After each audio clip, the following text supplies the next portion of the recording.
నేను మన తెలంగాణ బ్లాగర్. ఇయాలొచ్చేసి చిన్న మన పొలం కాడ పైపులయితే గుంజేసేదుంది. అట్లనే ఒక్కొక్క పైపయితే మెల్లగా పట్టుకొని గుంజేయాలి. ఈ కనిపించే పైపులన్నీ మనయి. పీకేయాలి ఇప్పుడు మనమే అవి. చిన్నగా ఇట్లా జెంట్లయితే తీసేసుకోవాలి ప్రతి ఒక్క పైపుకు. తీసేసుకున్న వెంటనే ఇట్లా గుంజేసుకోవాలి. మెల్లగా ఒక్కొక్కటి గుంజుకొని తారు బయటకైతే ఏసుకోవాలి. ఇట్లా తారు బయటకేసుకున్న వెంటనే అటు సైడ్ ఏసుకున్నామా మళ్ళా బయటకు పోయి గుంజుకోవాలి.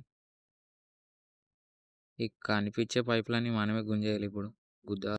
అటేసిన పైపులయితే ఇటు గుంజుకోవాలిగ. రోడ్డు బయటకు మెల్లగా. బైకులు వచ్చేటట్టయితే గుంజుకోవాలి ఫారెస్ట్‌ల దాకా లాంగ్ గుంజుకొని బైకులు వచ్చేటట్టు పెట్టాలి.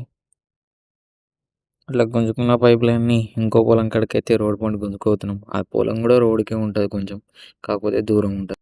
కూరగాయ చెట్ల కాడికైతే గుంజుకొచ్చినాం. ఇట్లా సైడ్‌కేసుకుని మళ్ళా తాళ్ళకి కూరగాయ చెట్లకైతే మళ్ళా వారేసుకోవాలి అటు సైడ్ పోయి.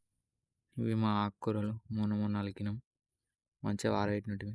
ఈ కనిపించే చెట్లకైతే ఇప్పుడు మనం తెచ్చిన పైపులు వారేసుకోవాలి. అంతే.